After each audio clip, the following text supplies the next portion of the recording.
Hello, everyone. Welcome to this IOSSP webinar, and thank you for joining. I'm Nico van Imwegen, and I'm the Secretary General of the IOSSP, and it's my great pleasure to welcome you on behalf of our Council.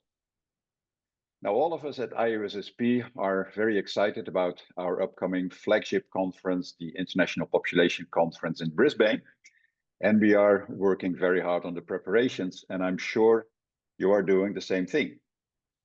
Now, as part of these preparations, the Council of the IOSP was very happy that in collaboration with our early career panel, we were able to develop some training webinars to prepare for the conference.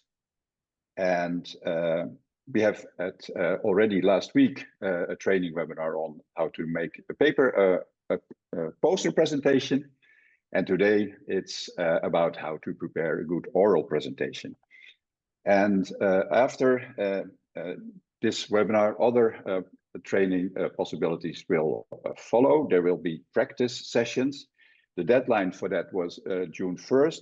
But if you go to the link that you will see a bit later, you may still try to get into one of those practice sessions to rehearse your presentation.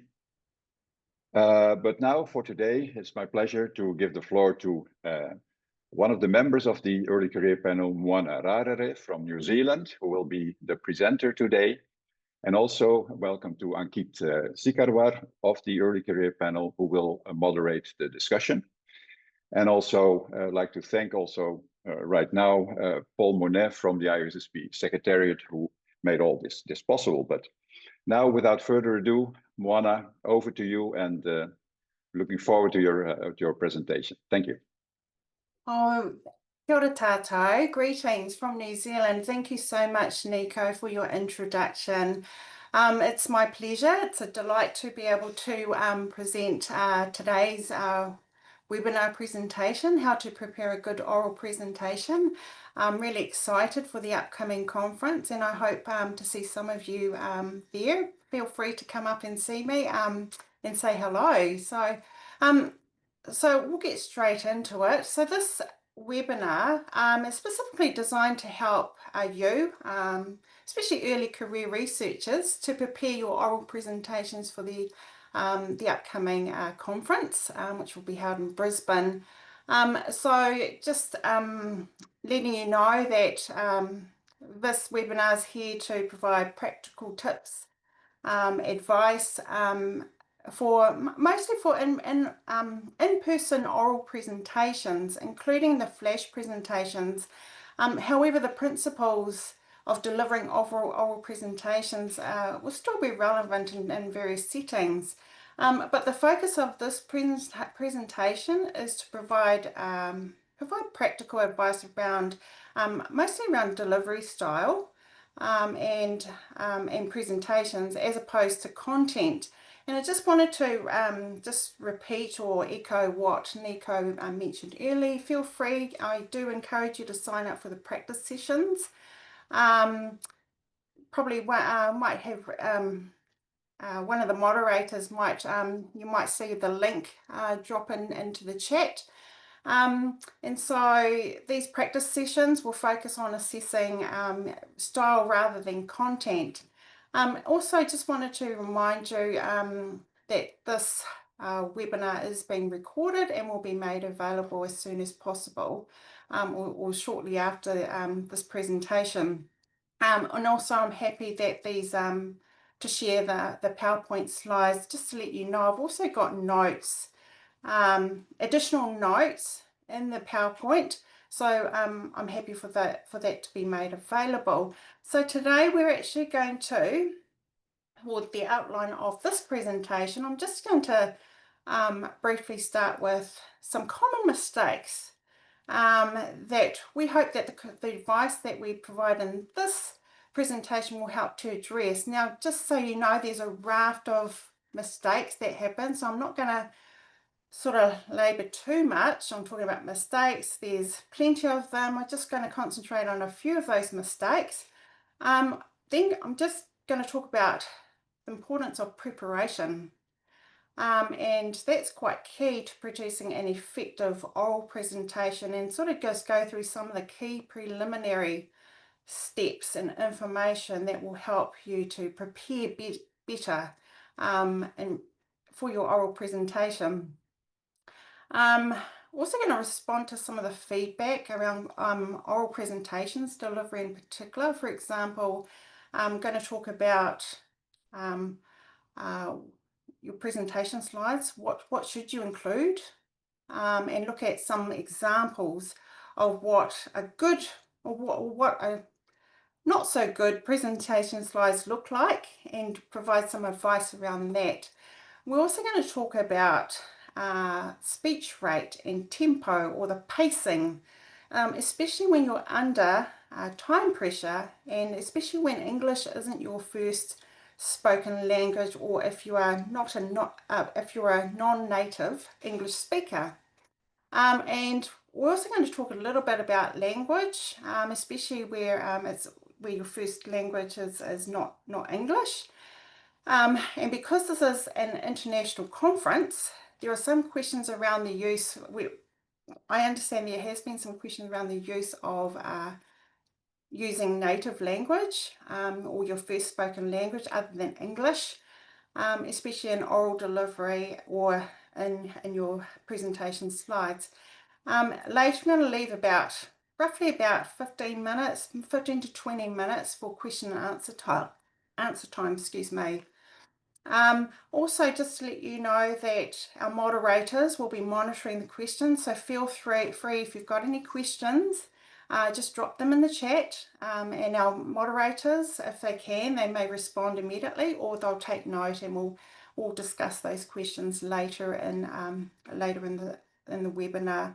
Also, if you have, just to let you know, I'm not the expert on oral presentations.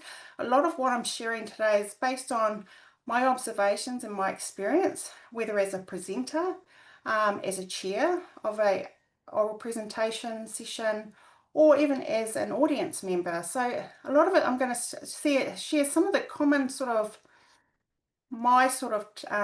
I guess experiences and when it comes to oral presentations. And I'm sure there's many of you out there who have some experience. Feel free to share some of your wisdom as well in the chat. So first up, we're going to talk about just some of the more common mistakes. I'm only going to list four of them. Oops, skipped a slide there. As I mentioned earlier, there's plenty of them out there. I'm only going to highlight a few of them. In my experience as a chairing a session, or even as an audience member, these are still some of the mistakes that even more experienced scholars and researchers do, including myself. So sometimes we need a little bit of a reminder. So our objective here is really to help address some of those mistakes, if not all.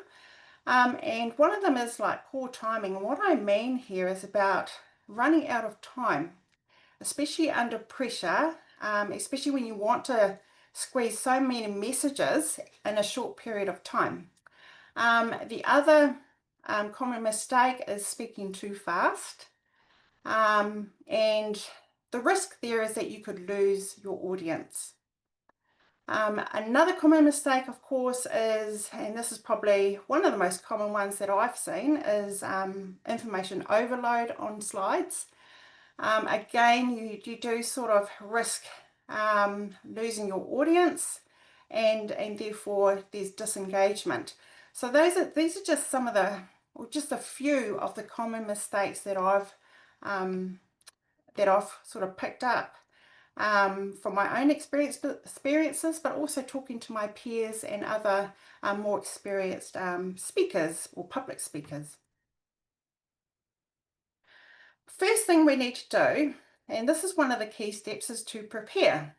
So get the key information that you need even before or while you're in the process of preparing your presentation slides, because that info will help you determine what and how you present in the allocated time. So by now you would have received, or even in the last 48 hours or so, you would have received your final schedule notification and oral presentation instructions from Mary Ellen. I do recommend that you I strongly recommend that you read Mary Ellen's email very carefully, especially the note about uploading your PowerPoint presentation. I understand further instructions will be sent out in early July on how to upload your presentation in advance. If you're unable to do that, I believe you can take your USB key, but you will need to upload your presentation in the speaker presentation room, not in the session rooms, and that's to be done at least one day before your session. So that's a key note that Mary Ellen had in her email. So having instructions are really important. So it's really, really, really important that you familiarize yourself with the guidelines and or the program. So, and if needed, again, I'm assuming the moderators have already dropped the link into the chat. Do have a look at the link that will take you to the guidelines for oral presentations. And so what you want to look for is, do you actually know the format of your presentation? Are you presenting in a 4 or 5 paper session or a flash session? Why is that important? Because the timings are different. If so, familiarize yourself with the format of how those sessions will be conducted. Do you know how long you have to speak? And do you know when the question and answers will take place? So those things are quite key to help you prepare well. Also noting that the chairperson will have instructions and guidelines on how the sessions will run, but be prepared for any last minute changes and adapt accordingly.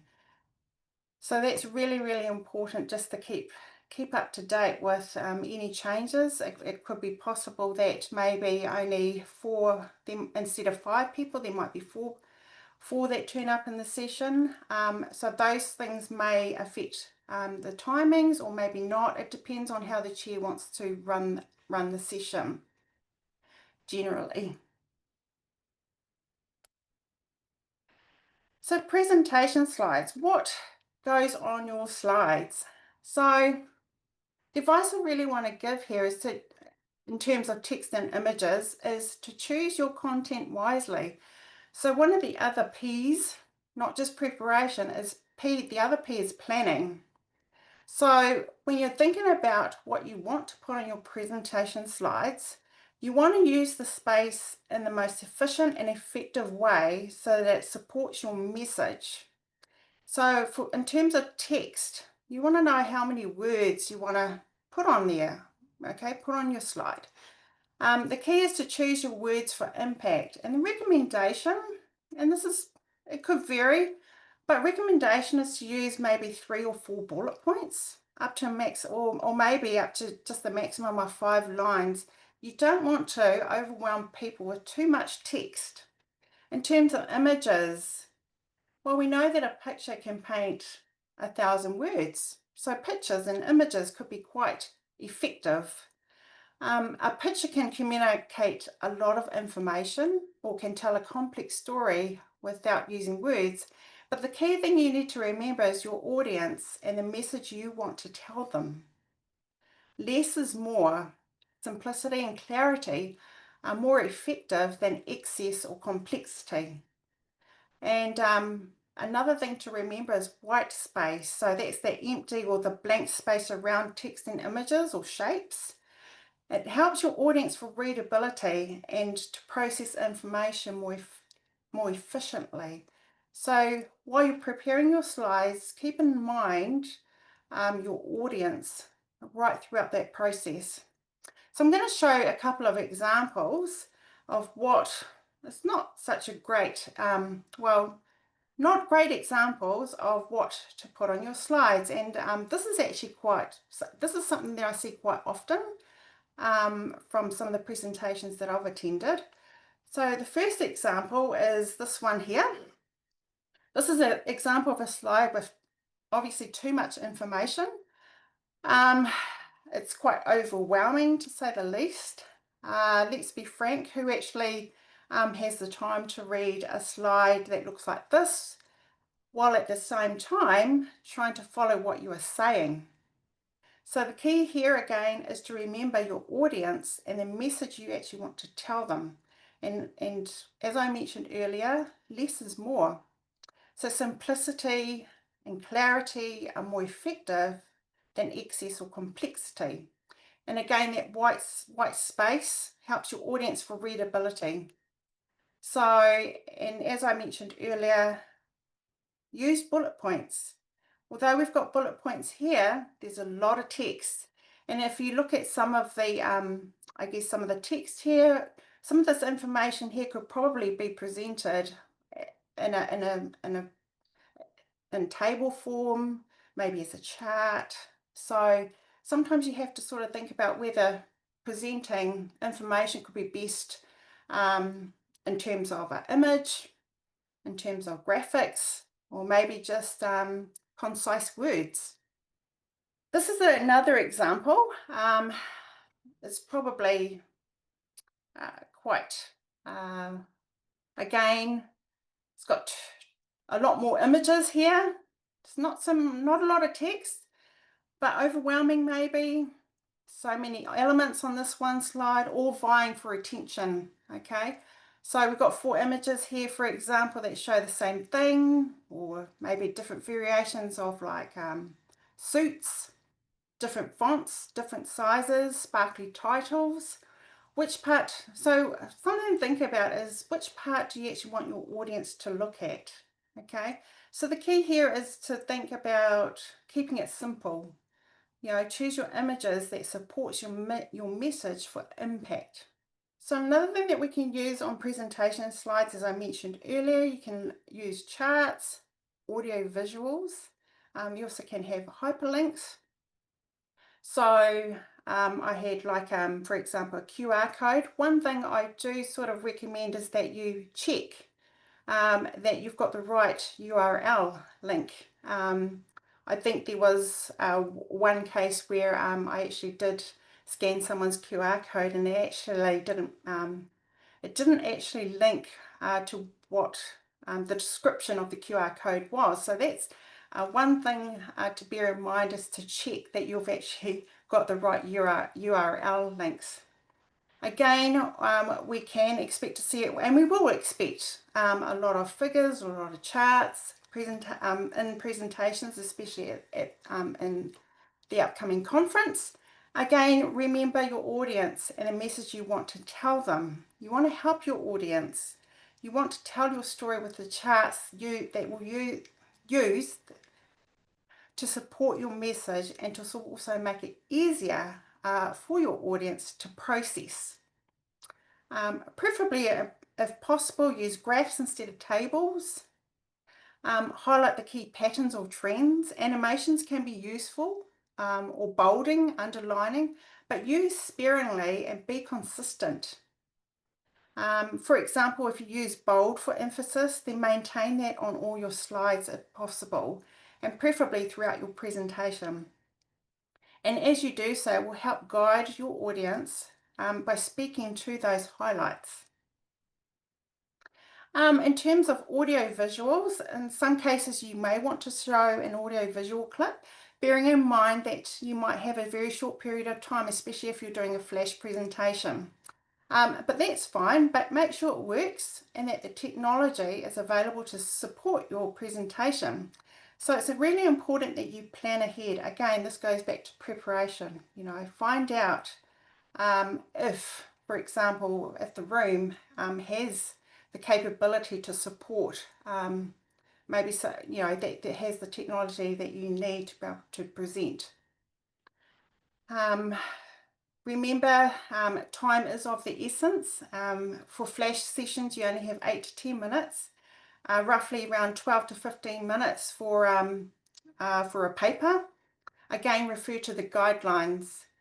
Hyperlinks, if you want to use hyperlinks, make sure it's useful. Okay, so think about how useful it will be for your audience. For example, are you going to use it to go to a particular, you want your audience to go to a particular link for further readings, maybe references, further information about your results, for example. And think about if a QR code would be more useful. And I've noticed that it is becoming more common for people, even on poster presentations, which NCIT presented last week about poster presentations. QR codes are becoming more common. And like I said, make sure the links work.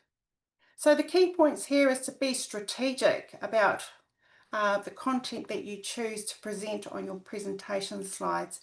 And remember, you want the information on those slides to support your key message.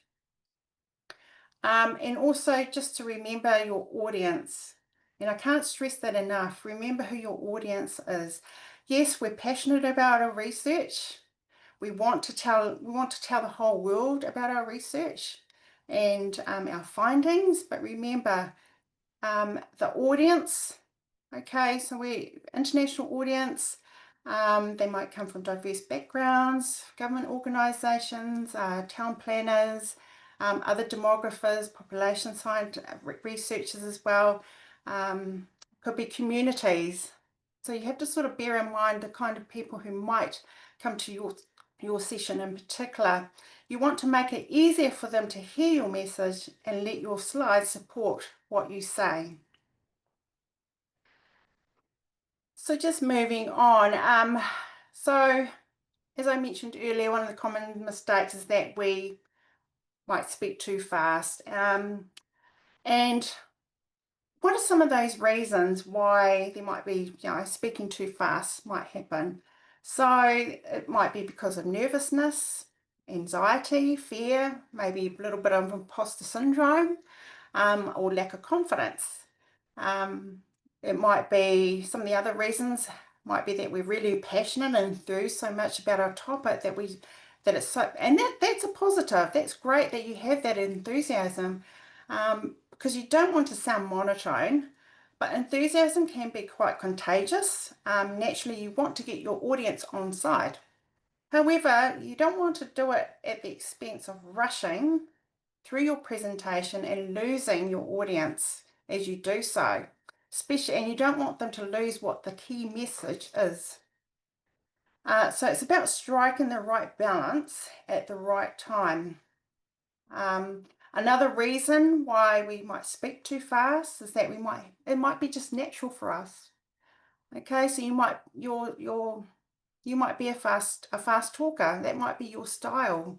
And some people's brains process information quicker and so may speak at a faster pace to keep up with their thoughts. Another reason might be that we're feeling pressured because of time. Maybe we're overwhelmed with so much content that we want to cover it all in the little time that we have.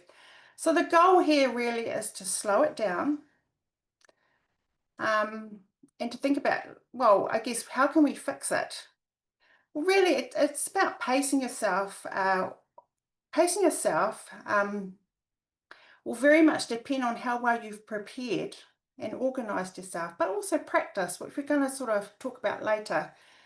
If you know your time, if you know the time that you have to speak, and you've organised your slides, and you know your oral content and your message, then it will become easier to speak. Okay, and especially in a very measured and in a controlled pace. Also, one of the important tips that one of my mentors shared with me is pausing. Okay, so pausing can be a very effective way of emphasizing your message. It also allows your audience to process your key message. So pausing can be a good thing. So hence, the key to success in terms of dealing with speaking too fast is to practice, practice, practice. And I can't emphasize that, well, cannot be emphasized enough how important practice is. So this is the other P. So we have preparation, planning, and now we've got P for practice. And it really does come down, and I know it might sound a little bit cliche, it does come down to practicing and it does come down to rehearsing, which is the reason why the IUSSP panels have offered early career researchers this opportunity to present in front of mentors, just to get feedback on how well you do. So, as mentioned earlier, I do encourage you, have a go. Take those opportunities that allow you to practice. You could also take the opportunity to present at side meetings, pre-conference meetings, specifically for early career researchers. It's a nice, safe environment to practice. And there may also be future opportunities within your local, national, or regional networks, population networks. Another tip, is also you can practice in front of your peers, your classmates, even in front of your mentors, your supervisors, your colleagues. And we do highly recommend that you do that, even if you could even do it on your own. There's tools, especially on PowerPoint, where you can actually record yourself and play back. The more you practice, the more you'll get better at it. And I do also say that even when you attend, the more, I guess, conferences, symposiums, take those opportunities. They'll only help to make it become a little bit easier for you. So I've actually got a video here that I thought it's just under 2 minutes long. They're just 4 quick tips to help you pace yourself, and I hope this is going to work. You need to remember is BPSP. The first thing is to remember to breathe. Whenever you're preparing for presentations, take some deep breaths as part of your preparation and your warm-up. I've got a great video on warm-ups as well that you can take a look at. But really remember to breathe, get in the right mindset, and breathe throughout your presentations. Take a pause sometimes, which brings us to the first P, which is to pause. Don't forget to put some pauses into your presentations. We can talk really quickly, really naturally sometimes. We just need to put some pauses in. That's also going to help you to get rid of some of those filler words, ums and ahs, that might crop up as well. And it gives you a chance to breathe. Next two is to stop. Sometimes the power of silence is incredible. And if you feel like you're losing your place with your presentations, don't be afraid just to stop. Little silence in there. You can use it for different techniques as well. That will really help you to bring that pace to a really nice pace when you're presenting. And then finally, the big P at the end is to practice. Practice and record yourself. I naturally talk very quickly. So when I'm presenting, I need to make a conscious effort to slow it down a little bit, not to the point where it feels uncomfortable, but practicing is the best way to really listen to yourself back, watch yourself back, and make amendments from there. That's the super mini tip today. How do I pace myself when I present? Don't forget these 4 things. I'll be back for another one very soon. One of the other, I guess, the feedback that the council mentioned is about language and inclusivity. Okay, so non-native English as a secondary language, this can be a very real challenge, and it can be disheartening at times when you can't speak your native tongue or your first language. However, a common language is obviously demography or population, right, or data science. So how can we all come together to share our expertise as a global community, and what objectives? So just a question to think about is, what objectives do you want to achieve in the broader context? Okay, so that's just something to think about.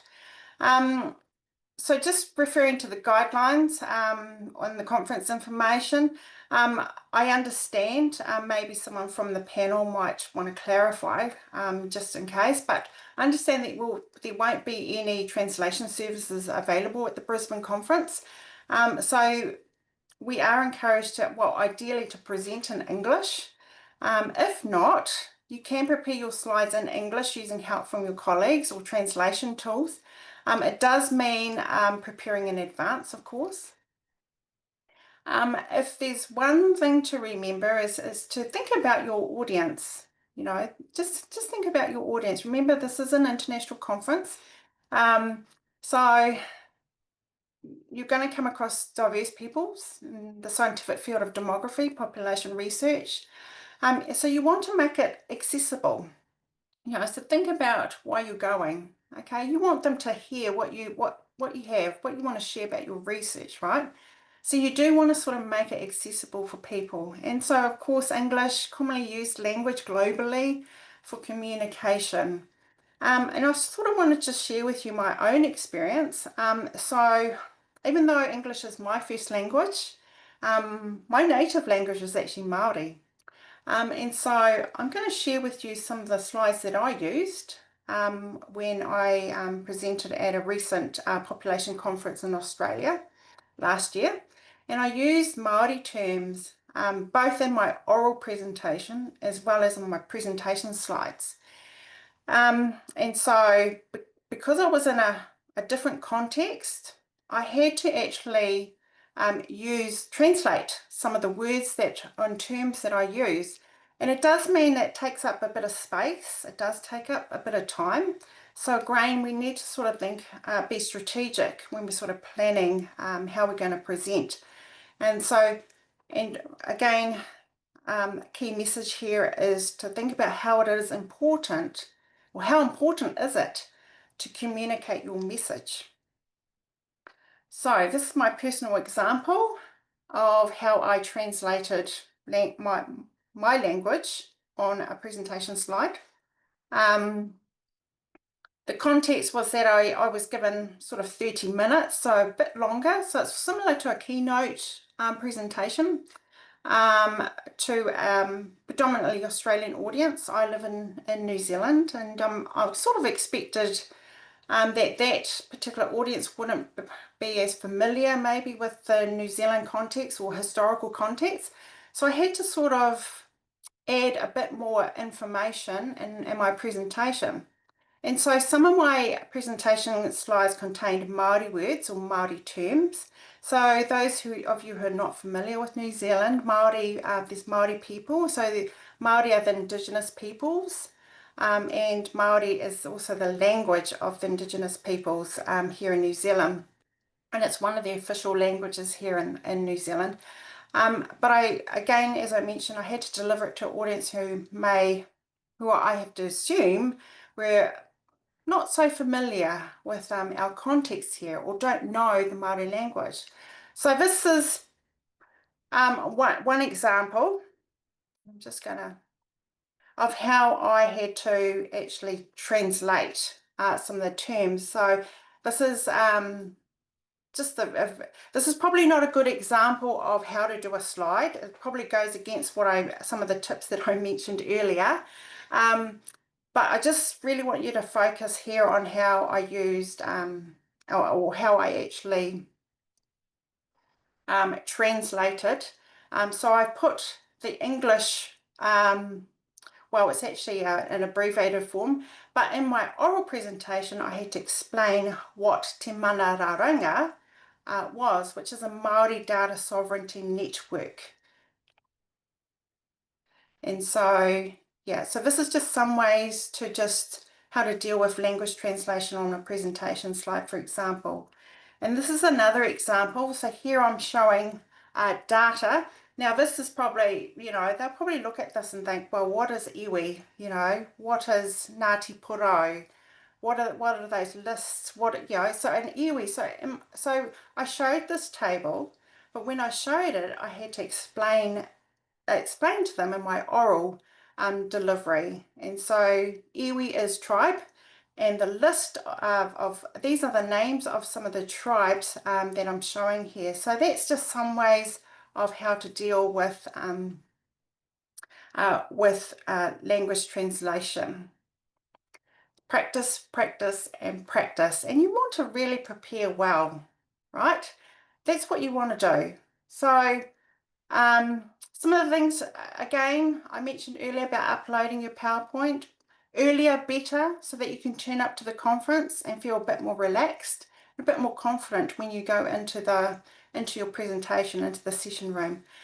Make sure you know where your room is. I do recommend that you arrive at least 10 minutes beforehand, and also introduce yourself to the chair. I understand that some of the chairs may have already you might have already been linked into some of the emails with the chairs. Feel free to just reach out to them and just introduce yourself. And also keep up to date with any changes. And these are just some of the other takeaway points when preparing for your presentation. I've probably talked a lot now, but I'm just going to end that there. We didn't cover everything about oral presentations, but I think these are just some of the key things to remember that will help you gain a little bit more confidence when you're preparing for your oral presentations. And this is like kia ora as a greeting. It's also sending you well wishes as you prepare for your oral presentations. And now we're going to just spend maybe a few more minutes on question and answers time. And so I'll hand it over to Ankit or Nico.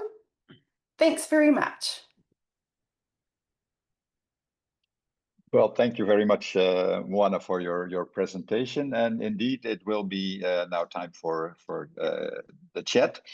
As I already posted there, feel free to use chat for your questions. If you want to speak, we will unmute you, and then you can come in the chat live. Ankit will be the moderator. So Ankit. Thanks a lot, Moana, for this wonderful content about the bringing efficiency to your oral presentations. And I'm glad that you have covered a lot of important content and tips. I don't see any question yet in the chat box. So It's okay.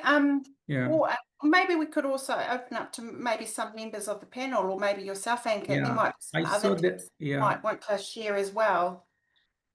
Yeah, I saw there is Mary Ellen and Sirin and Jalal in the participants list, and if they can they want to share, or they can share few insights.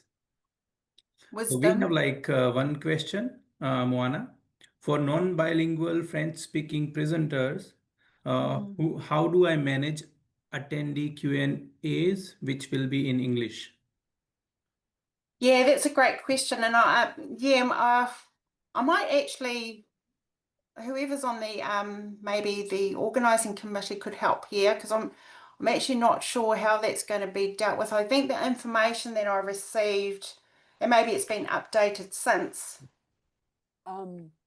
Maybe I can answer. What usually happens if, hopefully there'll be somebody who speaks the other person's language and maybe can act as a interpreter in the room. That's one thing to find out, if there's somebody else who can help the person with their questions or with interpreting their answers. And because it is an international conference and there always have been quite a number of Francophone participants, there will be some people who understand French. That'll probably be the most likely language spoken, but Spanish is also possible. Yeah. But I Thanks think for that, Mary Ellen. Yeah. What we do recommend, if I may, and you also mentioned it already in your presentation, to at least make your slides in English, because that will really help with communication with an international audience. So you can prepare for that. So make your slides and your PowerPoint, if you have one or a similar thing, in English. That would be a good tip. Yeah. And for people who, just as another tip, if you need to translate, you can use things like DeepL. There are now online translators that can really, that are much better and can help you find the right wording. Google Lens would be the most efficient one if you have enough network there. So you can just, this is what I do when I struggle with my French in France. So you can literally click, but this is about the Q&A. So I think it's time to make your like friends from different background in different languages, coming from different parts. So I think that's a pretty handy tip. Thanks, Mary Ellen. There is another question from Anjula Srivastava. So she's asking, poor engagement is one of the common mistakes, and she's asking that request tips to keep your audience engaged if they are the last minute presenter of the last session of the day. That's really something important to know. Yeah.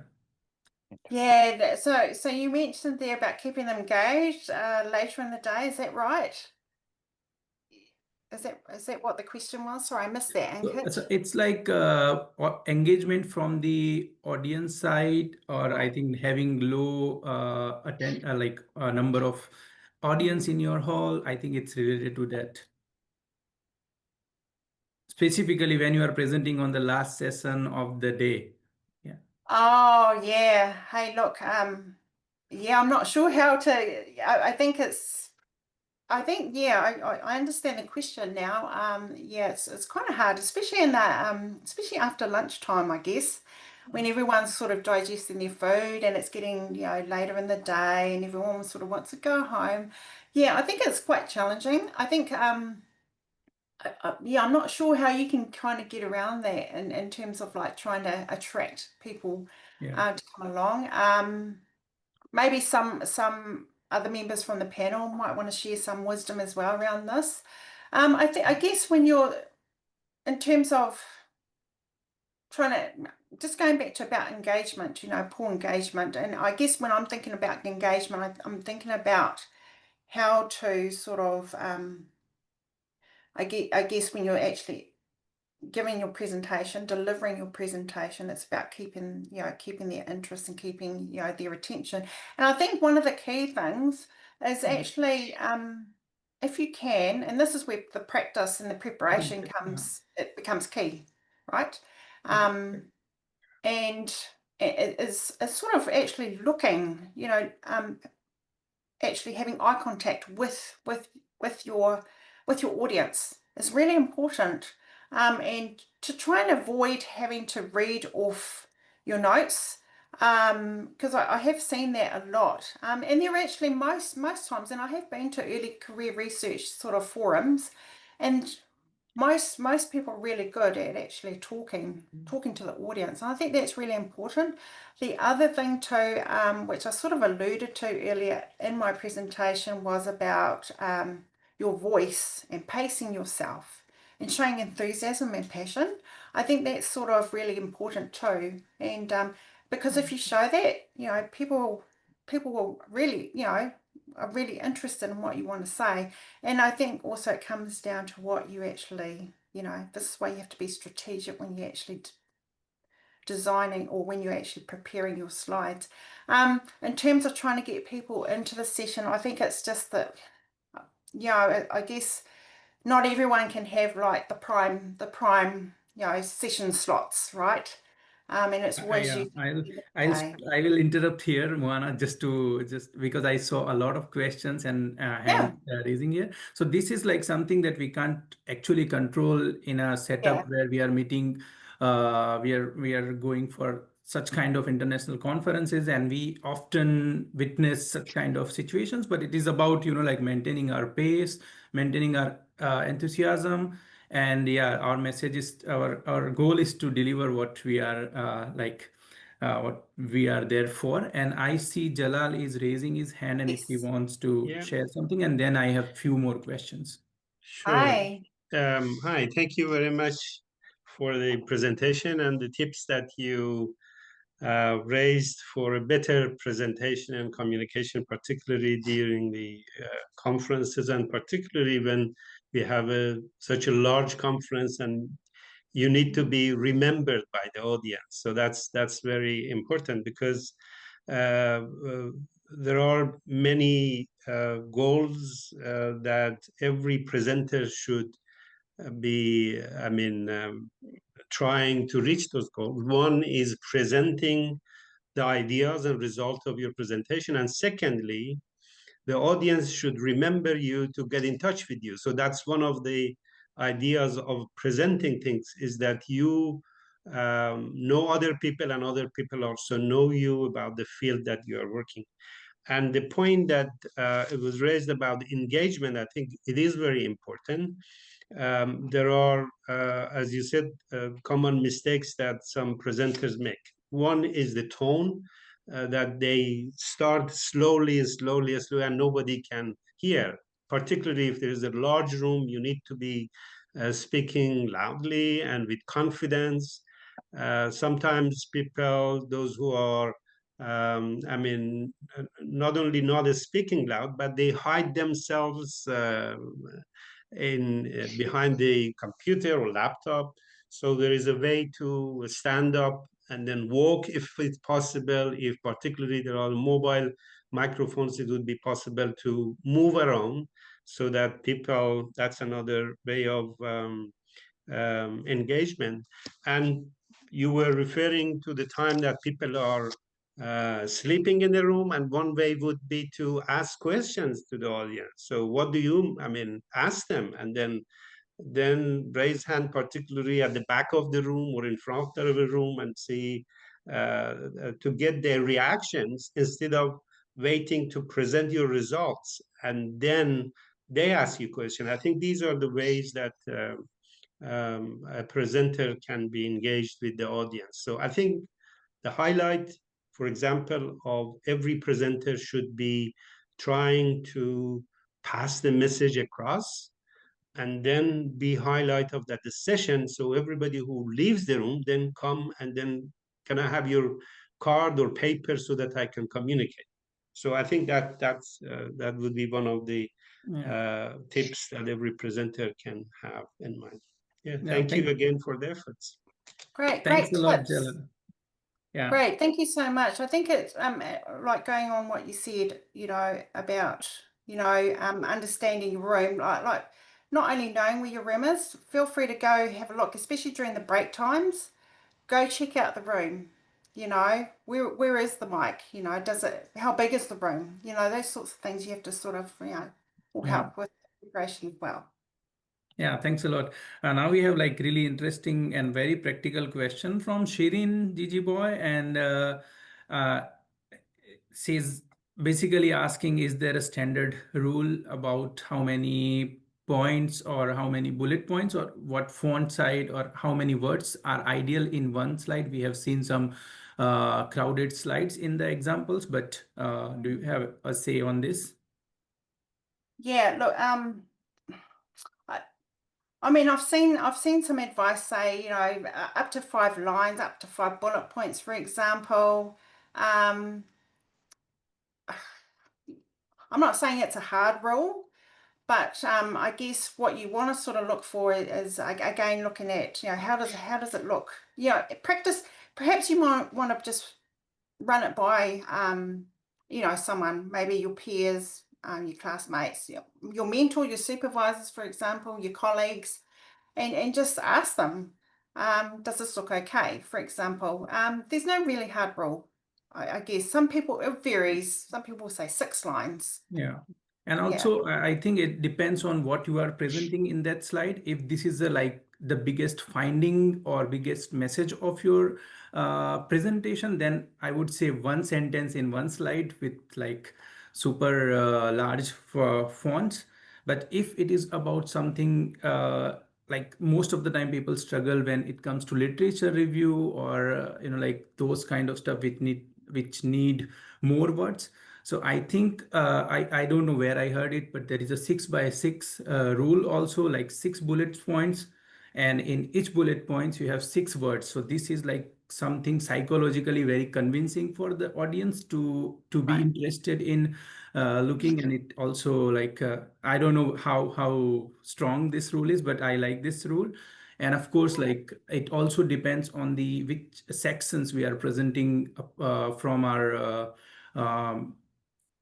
paper. Like if it is literature review, people would expect there might be some, or if it is a background, people might expect there would be some heavy loaded slides in terms of words. But of course, it's time to be a little bit artistic in a way, like we can use graphs, or one image is very efficient to deliver the deep message behind your findings. And I think you have to play along with this tricks here. And yeah, and there is one more very important question from Madhubrata Chatterjee. So this is really something about the type of research we are presenting.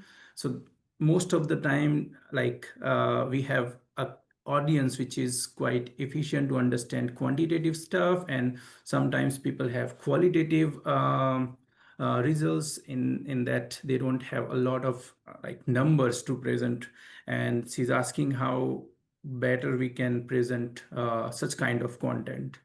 I know, maybe. I remember we did some discussion around this in the poster sessions last time. Yeah, And I remember what I was saying about this, that it is, it does not limit your scope to present your research. Like, we might think as a presenter that it is a quantitative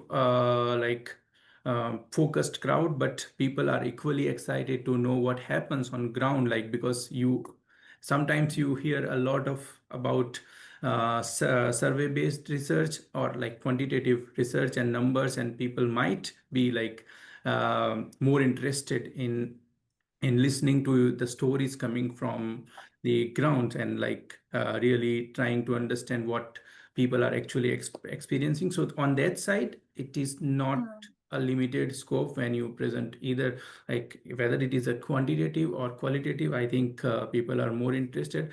And also qualitative research is, in terms of presenting such kind of research, I would say you have a big privilege to present the photos on the field if they are if they are part of your ethical committee's permission. And this is what I think we should something consider in making our qualitative research more presentable. I think with qualitative research, you can be quite creative in how you present that. And hence why I kind of mentioned in there about audio visuals. Maybe you want to show a short clip. Again, you want to make sure that it's working. Yeah, images, like I said, a picture can, say 1,000 words really. And it's having the image, but it's also how you actually say it. Yeah. And You also present it orally. Yeah, and apart from this, what we discussed in the poster presentation webinar also, feel free to use the new techniques of making presentations, such as Canva. I told about this in the previous webinar. You have some good options and scopes for example, to highlight some of the most strong statements from the participants coming from your field surveys.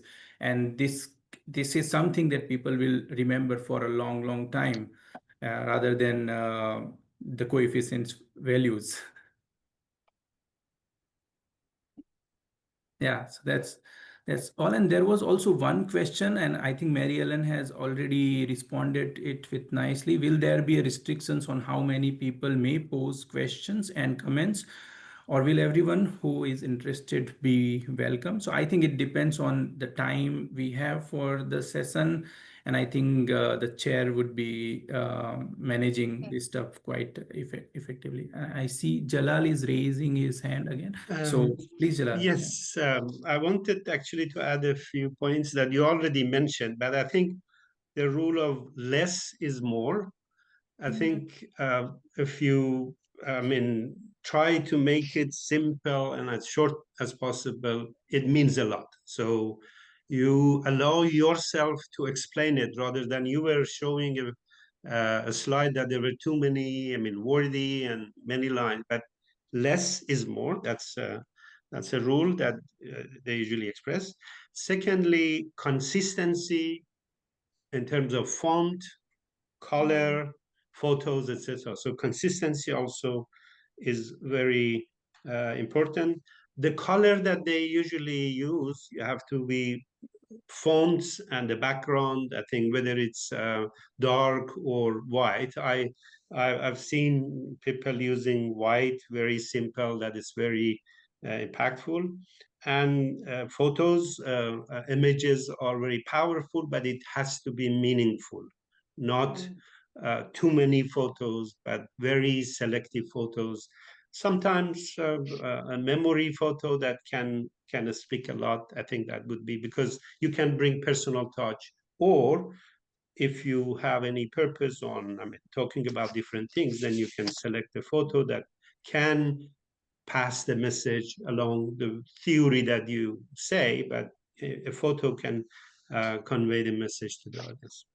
Thank you. Great. Yeah. Thank you. Yeah, and we have like next. Thanks, Jalal, for this insights. Yeah, really helpful. And now we have like really good practical question from Laud Sova. And how do we present large statistical analysis on a slide, for example, a large table content? Oh, wow. Yeah, great question.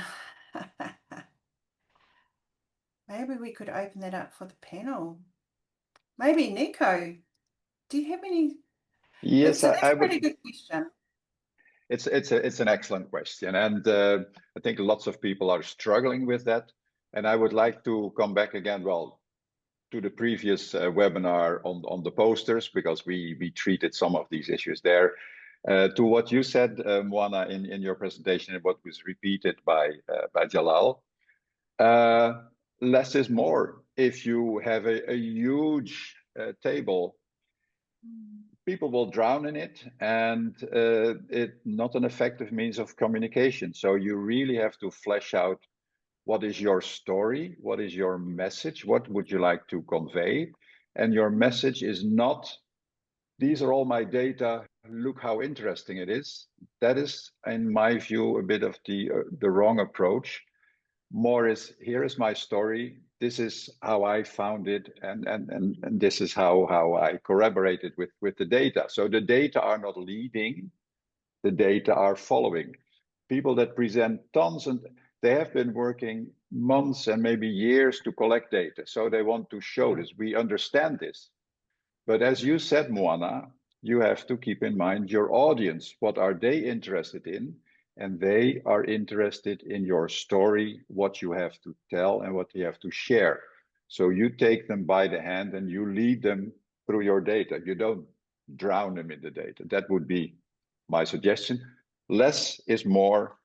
And again, also with these slides, practice, show them to your colleagues, show them to the people sitting next to you in your office, if you have an office, and see how they react to it. And then you will find within seconds that this may not be the most effective way to communicate. So practice, involve others, and then you'll get there. Yeah, Sirin, please go ahead. Yeah, Oh, hello, I just Shireen. wanted to add that, sometimes we have a very dense table with lots of coefficients and so on. Now there seem to be new ways of showing those data, so arrows going up and down. So be creative in when you display your tables. Nobody's going to remember your coefficients. Yeah. Thanks. Yeah, sure. And if I remember correctly, like we discussed some of the super practical tips about presenting complex analysis with graphics in the poster webinar itself. And if I can just say out a few things, like first of all, avoid tables. Like if you can make a graph, just do some hard work to make a graph. If you can't, then you can use those boxes, text boxes, to say a common language message behind that coefficient. You don't have to like tell about the 20 coefficients in your table, but pick out 2 or 3 most important numbers which are like the backbone of your research. For example, like the risk is higher for the children's, like in a very plain language. So consider your audience might not be from the same discipline, and they might not know the exact technical vocab. Also, the last option, if you can't do these 2 steps, highlight the coefficients which you think, like highlight or make them bold, and just present or just say verbally, like these are the key important takeouts from this big table. And yeah, that's all. I thought this might help. Yeah, that's a great Okay. point, Ink. I was just going to say, bold, draw them to, to the highlighted points. Yeah. I'll hand the time now back to Nico. Okay, Sorry. great. So also looking at the time, I think that we have come to the end of this very interesting session, and thanking especially Moana for a very good presentation and Ankit for moderating not only the chat, but also in both of you for organizing this this whole series of webinars. Speaking for myself, I thought it was very useful. It was very useful to have some reminders of how to make a good presentation. And practice, I think, is one of the things that that we should all remember. So thanks a lot, everybody, for joining, and for joining also the chat. And looking forward, hopefully, to see you all in Brisbane. So good luck with your presentations. Safe travels, and if not in Brisbane, then we hope to see you elsewhere on an IUSSP meeting. Thanks a lot, and and thanks again to Paul, the man behind the scenes, who made this all possible, and for the whole IUSSP team, of course. Okay. Thank Bye you. bye. Thank you. Bye-bye.